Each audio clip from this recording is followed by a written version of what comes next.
Bonjour chers amis internautes, nous vous rejoignons aujourd'hui pour une nouvelle étude et comme vous le savez, ce trimestre, nous étudions le livre des Proverbes.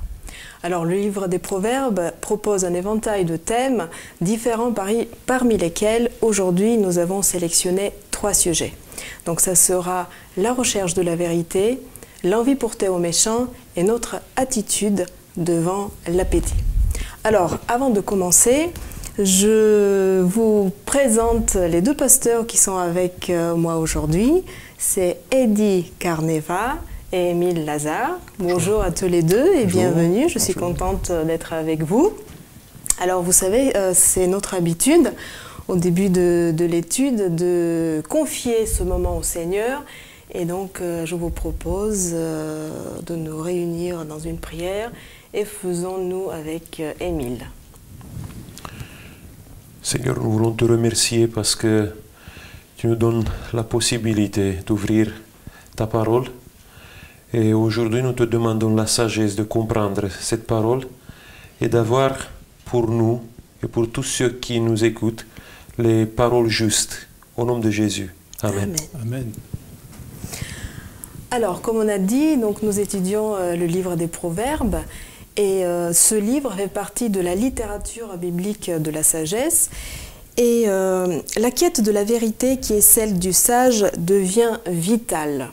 Le mot clé donc pour cette étude, pour notre étude, ce sera la vérité.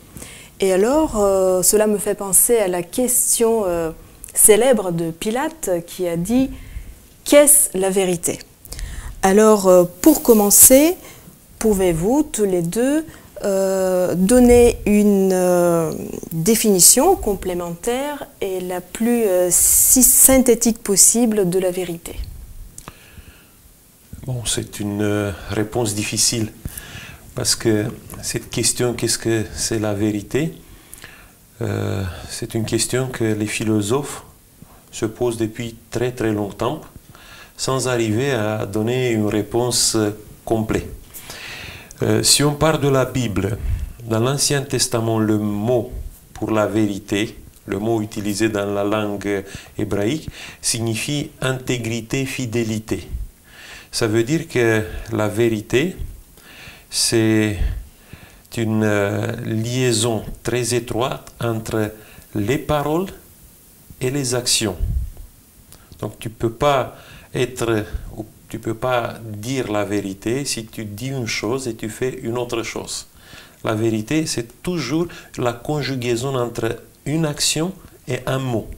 Dans ce sens, Dieu est la vérité parce qu'il dit, et dans le même temps, ce qu'il dit se fait.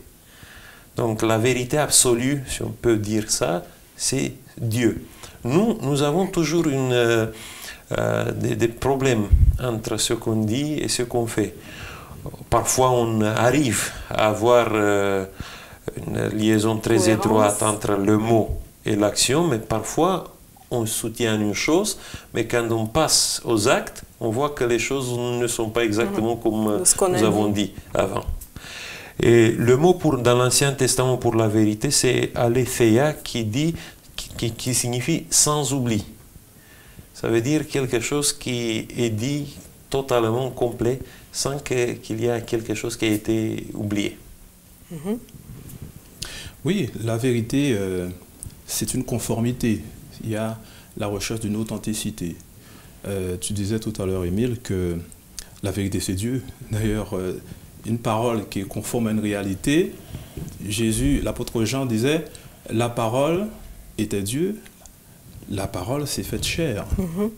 Et Jésus est présenté comme ce fameux logos, comme étant la parole. D'ailleurs, à ses disciples, il leur dit, je suis le chemin, la vérité. Donc cette parole se matérialise, cette parole se voit, cette parole se reconnaît au travers des gestes, au travers d'un être. Donc quand Jésus vient sur terre, il vient dire quelque chose, il vient manifester quelque chose. Les évangiles rapportent que Jésus vient révéler le Père. Quand les disciples se posent la question, mais montre-nous le Père. Mais attends, je suis là. Donc le vécu de Jésus, la vie de Jésus, son caractère, sa manière d'être, révèle pleinement qui est Dieu. Et la Bible nous dit que Dieu est amour. Donc, dans les gestes de Jésus, eh bien, il y a cette révélation de sa personne. Peut-être parmi ceux qui nous regardent pour la première fois aujourd'hui, on sait jamais, bienvenue si c'est le cas. Alors, quel est le lieu sûr où trouver et découvrir, comprendre et s'approprier la vérité? Parce que voilà, on vous écoute, mais on a envie de découvrir, de s'approprier, de connaître plus profondément cette vérité. Alors, où elle est? Où est ce lieu? Bon, si on cherche un humain pour nous guider dans la vérité, le problème est que ça n'existe pas dans ce monde un humain qui peut avoir tout le temps, dans toutes les circonstances, des paroles vraies et des actions vraies, des paroles et des actes conjugués.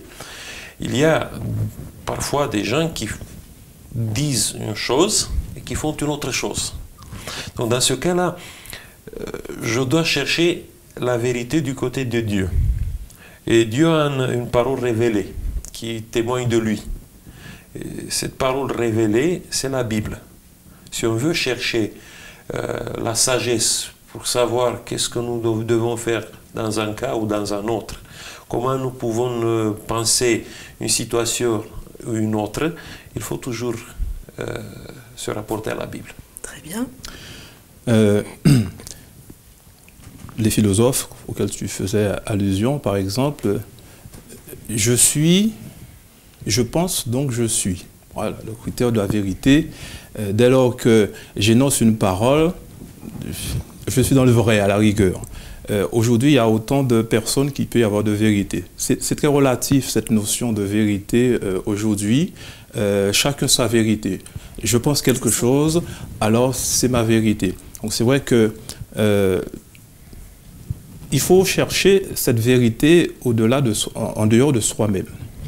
Quand Pilate pose la question à Jésus, Jésus a déjà répondu, parce que Jésus répétait à chaque fois « je suis, je suis, je suis ». Alors quand Jésus dit « je suis » dans la Bible, il nous dit alors « pense ». « Je suis », dit-il, et toi pense. Et lorsque Jésus, il a posé cette question à Jésus, il est parti, il est sorti, Pilate. Qu'est-ce que ça signifie exactement? Il y a dans la Bible toutes les révélations de Jésus sur sa personne, sur Dieu. Autrement dit, cette notion de vérité est là pour nous inspirer à penser. Quand Jésus dit « je suis le pain », quand Jésus dit « je suis le chemin », quand Jésus dit « je suis la vérité », quand Jésus dit « je suis le bon berger », il y a une invitation pour nous à saisir sa personne. C'est une invitation pour nous à le reconnaître, à le rencontrer, à réfléchir, à méditer, à le rencontrer tout simplement. Donc la vérité doit se découvrir, on pense, on réfléchit, et à partir d'une donnée. Et cette donnée doit être extérieure à nous. Cette donnée, c'est Jésus d'abord. Est-ce que nous pouvons à présent dire quelques mots et expliquer quel est l'impact de la vérité dans la vie de celui qui se l'est approprié? Donc nous avons expliqué l'importance de la vérité, de la rencontrer, de vouloir se l'approprier. Alors, quel va être l'effet de la vérité dans notre vie? Alors, oui. On peut citer le texte de Proverbes, chapitre 22.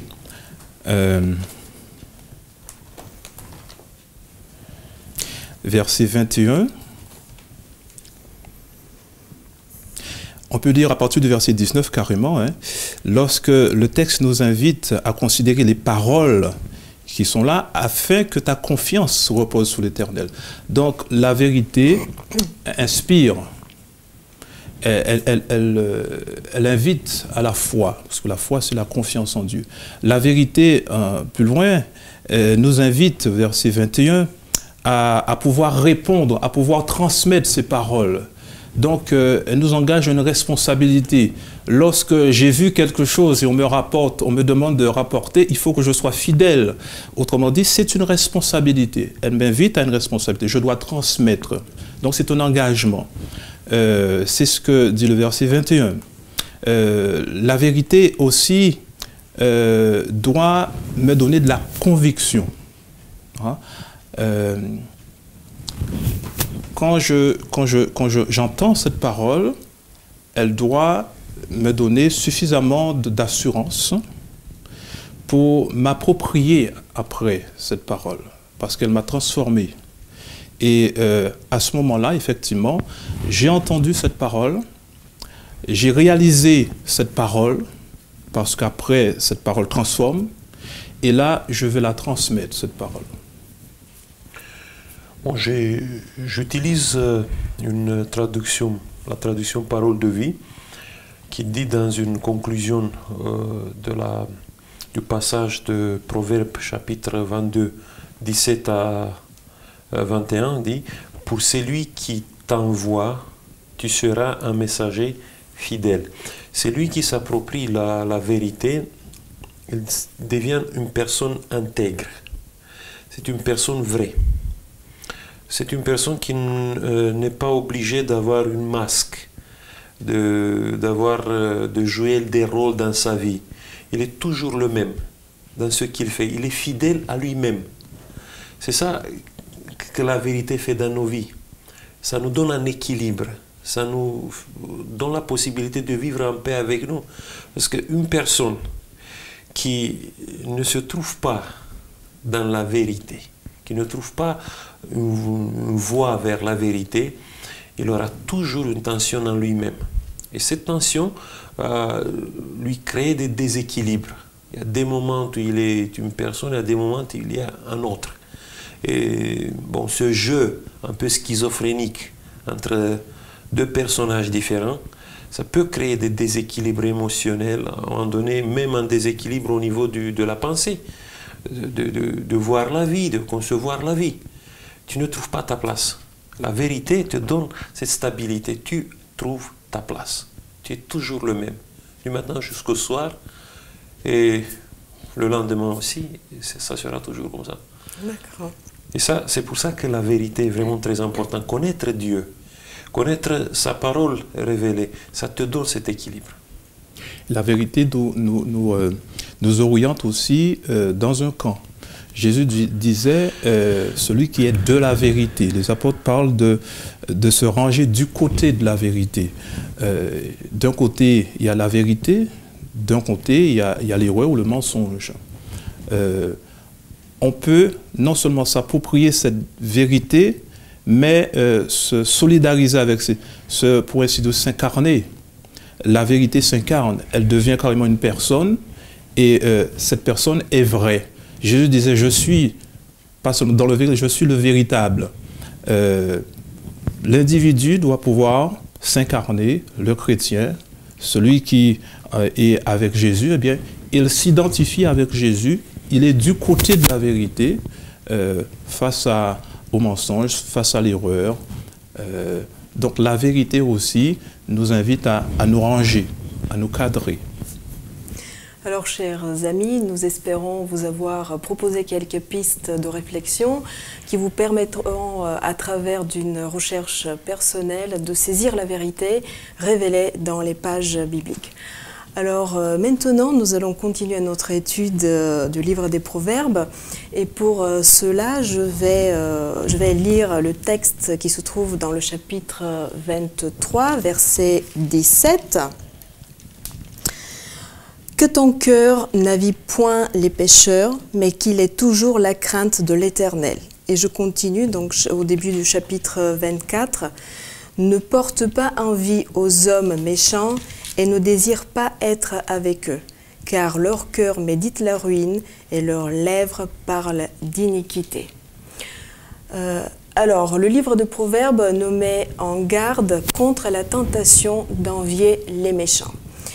Et c'est vrai que dans une situation de difficulté, d'épreuve où nous sommes confrontés au découragement, nous pouvons être tentés à regarder à celui qui réussit et qui n'a pas les mêmes contraintes que nous, qui n'a pas, voilà, qui n'a pas les mêmes scrupules que nous avons. Et nous serons tentés à abandonner notre foi, faire confiance plus à l'humain et tenir parfois même des paroles séculières et même remettre en cause nos valeurs.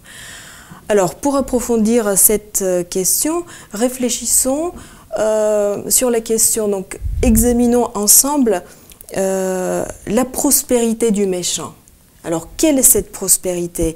Et comment, quand et pourquoi le méchant prospère? C'est très souvent la cause de richesses mal acquises. Pourquoi ne pas finalement se ranger du côté du méchant? Très souvent, on a cette tentation, non pas pour devenir méchant, mais pour posséder ce qu'a le méchant.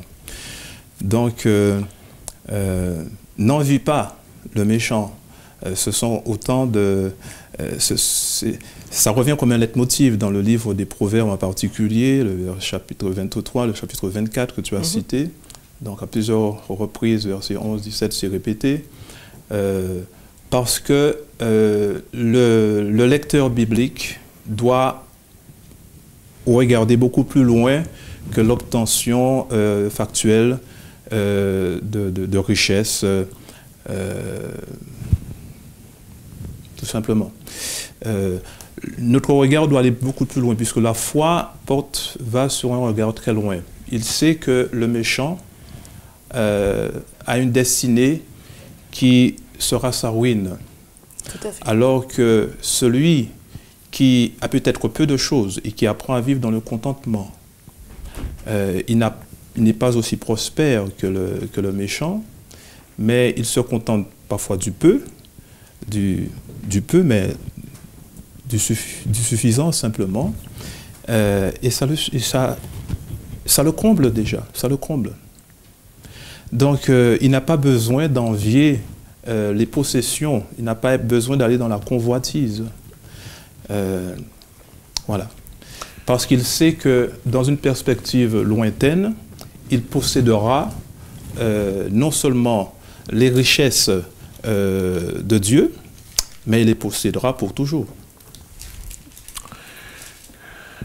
Il y a un texte, le chapitre 24, le verset 22, dans la traduction que j'utilise, dit « En effet, ils ne pensent qu'à détruire, ils parlent seulement du mal qu'ils vont faire. » La Bible dit dans un autre endroit que le méchant, il est détruit par un feu intérieur. Il a un déséquilibre dans sa personnalité, dans ses émotions, dans ses pensées. Et même s'il y a une prospérité apparente, une prospérité qu'il a acquis rapidement avec des moyens qui sont malhonnêtes, bon, au bout d'un certain temps, ce déséquilibre qu'il a créé en transgressant toute la moralité, toutes les lois de sa vie, toutes les lois naturelles qu'il doit les respecter, il sera à un moment donné totalement déséquilibré, détruit, rongé par toutes sortes d'addictions, toutes sortes des rancœurs, des choses comme ça, qui lui pourrit la vie. Parce que, bon, qu'est-ce que c'est le succès dans la vie? C'est d'avoir des choses ou d'être dans un équilibre, dans une paix intérieure. Bon, peut-être les gens qui, parfois, pensent que avoir des choses matérielles, ça suffit pour être heureux. Et quand tu as acquis ces choses matérielles, tu te rends compte que ça ne te donne pas le bonheur. Et de plus en plus, il y a des penseurs aujourd'hui dans le monde qui nous parlent d'un autre type de bonheur. C'est le bonheur qui vient de l'intérieur. Où le méchant, il n'a pas cet équilibre intérieur. C'est pour ça que la Bible nous dit de ne l'envier pas. Parce qu'il vit dans l'enfer tout le temps. tout le temps. Puis il vit avec la peur de perdre ce qu'il a acquis. Il est toujours hanté par l'idée qu'un jour quelqu'un va découvrir ses moyens douteux qu'il a utilisés pour gagner l'argent. Il y a toujours une tension qu'il a. Maintenant, en Roumanie, je vous donne un exemple. Pendant des années et des années, en Roumanie, on n'a pas eu une justice indépendante. On a eu beaucoup de gens qui se sont enrichis d'un jour à l'autre. Ils ont utilisé toutes sortes de moyens immoraux pour faire ça.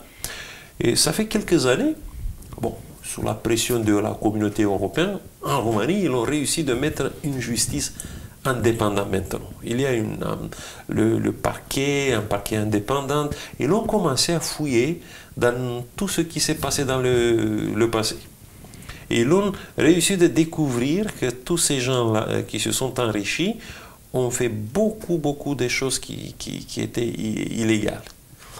Et on a en Roumanie où tout le monde regarde aujourd'hui le journal le soir pour voir qui a été mis dans la prison. C'était des grands millionnaires. Et c'est pas nouveau. En France, pas besoin d'aller si loin. En France aussi, ne serait-ce que par rapport à ces patrons qui quittent leur entreprise, ce qu'on appelle les parachutes dorés, les retraites dorées. L'entreprise est à sec, mais le patron s'en va avec une belle retraite, un bon pactole. Mais ça, c'est frustrant. Et c'est un signe des temps. Jacques chapitre 5, on pourrait lire ce texte peut-être rapidement. « À vous maintenant, riches, pleurez, gémissez à cause des malheurs qui surviendront sur vous. Vos richesses sont pourries et vos vêtements sont rongés par les ténèbres. Votre or et votre argent sont rouillés. Pourquoi ?» Et le texte continue. « Votre salaire, parce que le salaire des ouvriers qui ont moissonné vos champs et dont vous les avez frustrés, crie et le cri des moissonneurs, et les cris des moissonneurs sont parvenus jusqu'à moi. » C'est en relation avec Proverbe 23, verset 11, dit que le vengeur, le justicier, va réclamer, Dieu va réclamer, va demander compte pour ces richesses qui ont été mal acquises et qui ont frustré les travailleurs, les salariés. Donc, ça ne sert à rien d'envier toutes ces personnes qui ont des possessions, surtout ces possessions-là ne leur accorderont pas la vie éternelle. Donc, il vaut mieux faire finalement comme Moïse, dont la Bible donne l'exemple, Hébreux 11, 26. Moïse qui a été élevé dans la cour du Pharaon. Et le texte nous dit que Moïse a considéré la richesse du Christ, l'opprobre du Christ, comme une richesse plus grande que les richesses matérielles d'Égypte.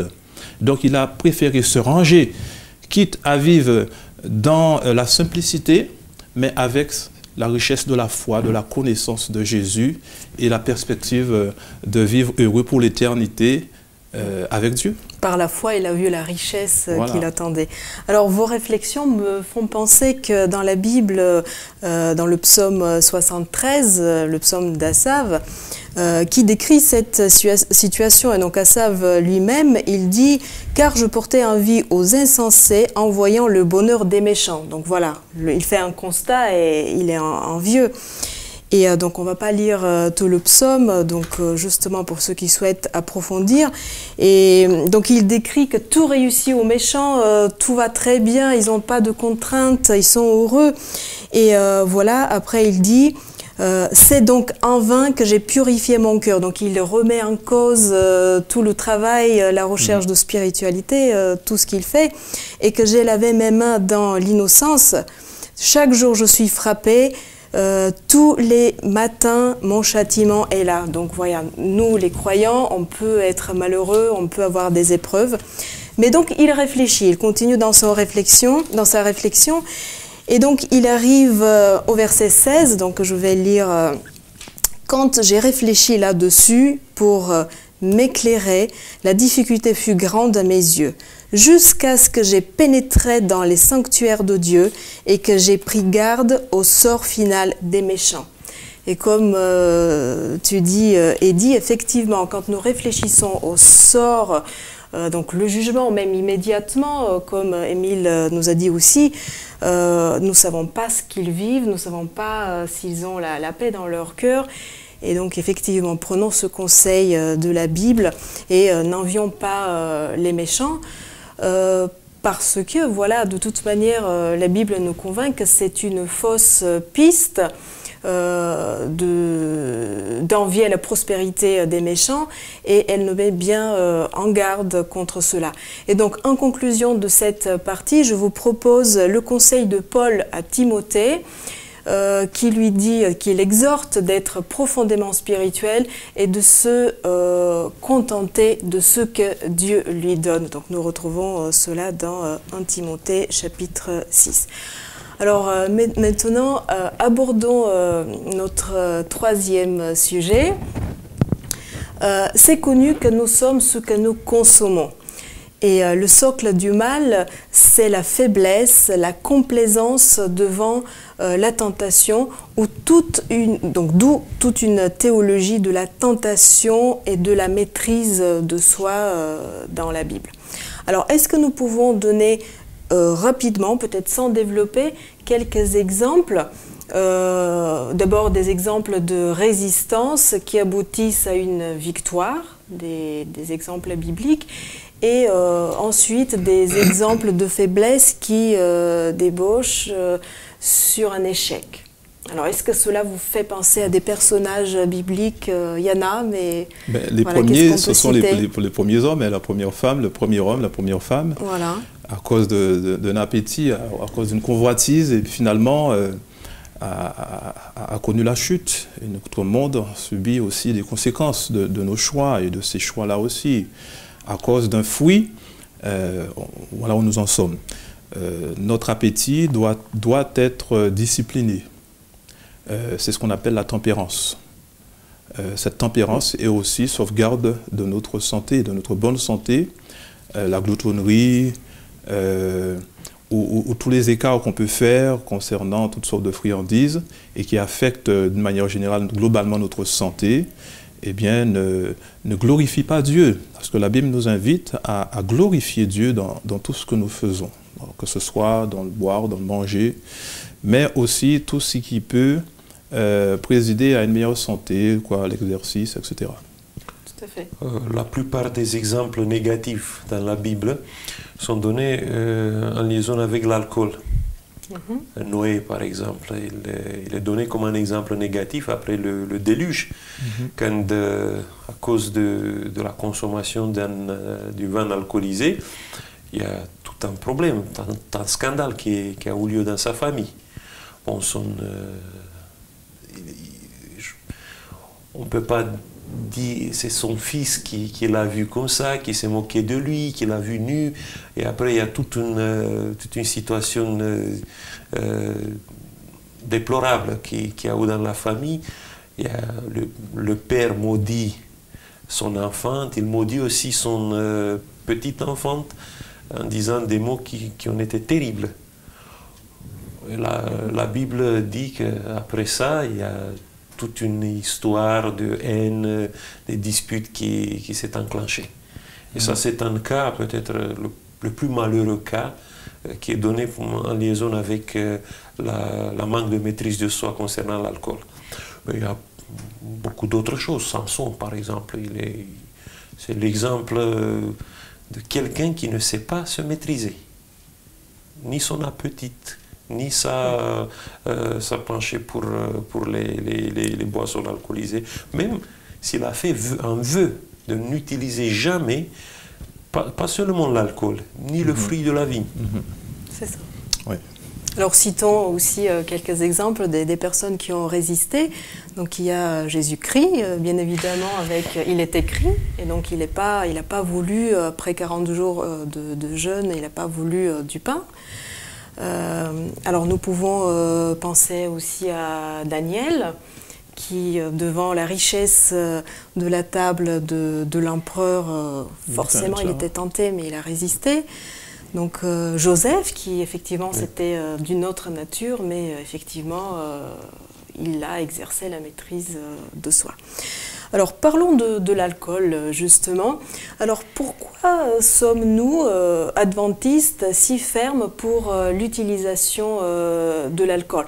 Est-ce qu'il n'y a pas une exagération dans notre discours, surtout dans un pays comme la France, où le vin occupe une place importante dans la tradition et dans les relations sociales? Alors, voilà, nous disons qu'il ne faut pas boire, il ne faut pas toucher à l'alcool. On peut nous reprocher que c'est un peu exagéré. Que dites-vous? Bon, il faut être clair. La Bible n'a pas un commandement qui te dit de n'utiliser jamais l'alcool. Et les gens utilisent ça pour motiver le fait que de temps en temps, il faut utiliser juste un petit peu. Le problème avec l'alcool, c'est que l'alcool, c'est quelque chose, c'est une chose addictive. Bon, tu ne sais pas quand tu peux passer de l'autre côté. C'est vrai qu'une petite quantité d'alcool ne te fait pas perdre tes pensées.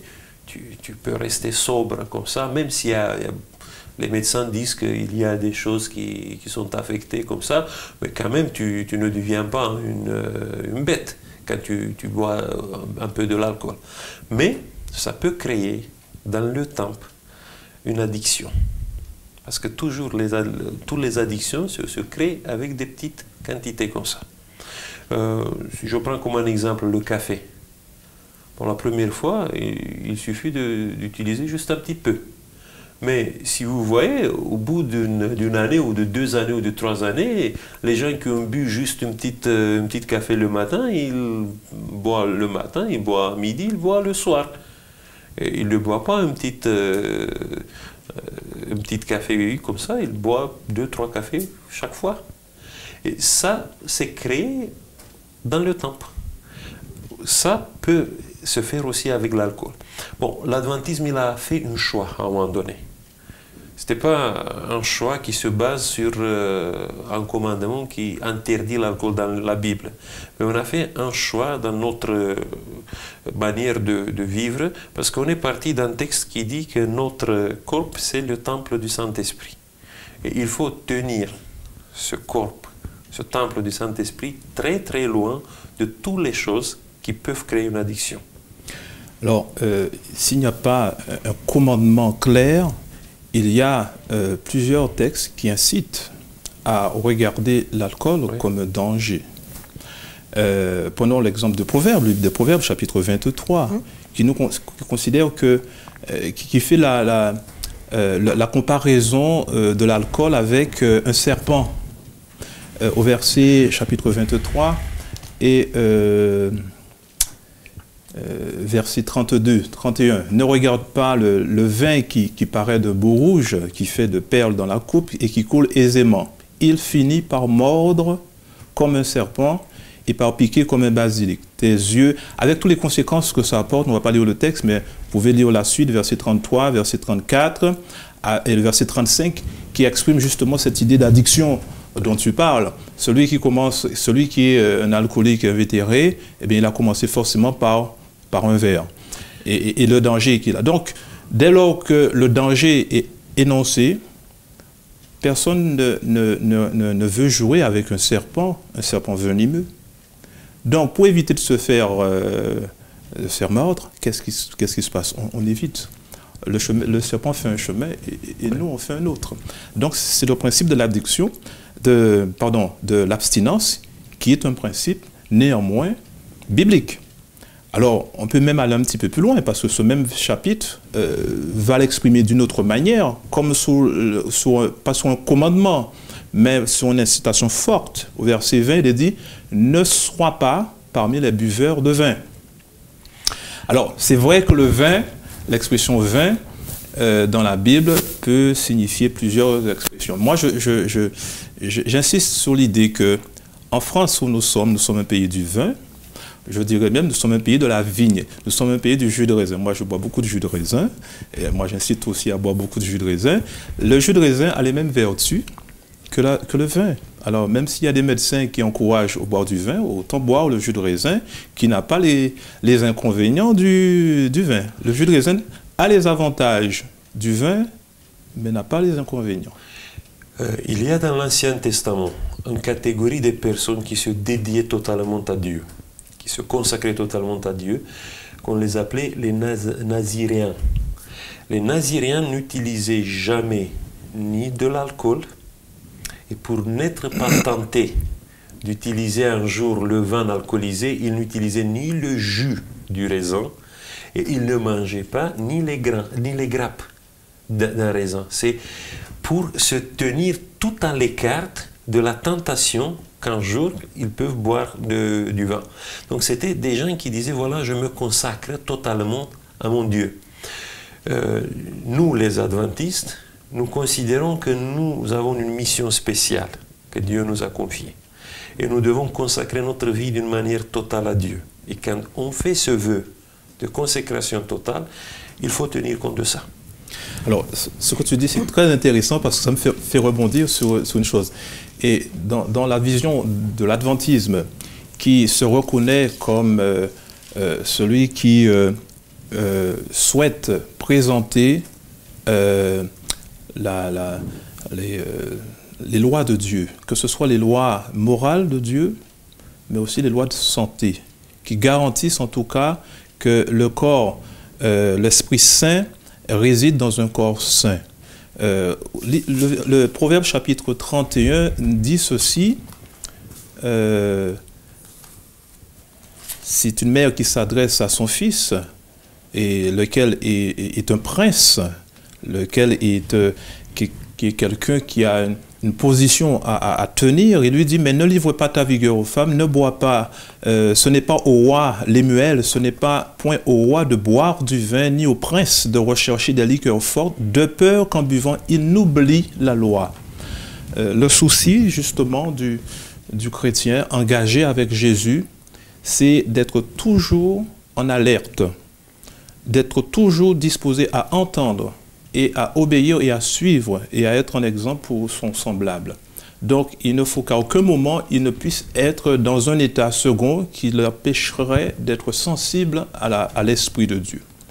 Donc, la notion d'état second pour le chrétien est quelque chose qui n'a pas de sens. D'accord? Donc, en tant que prince, en tant que fille héritier du royaume des cieux, le Seigneur nous dit,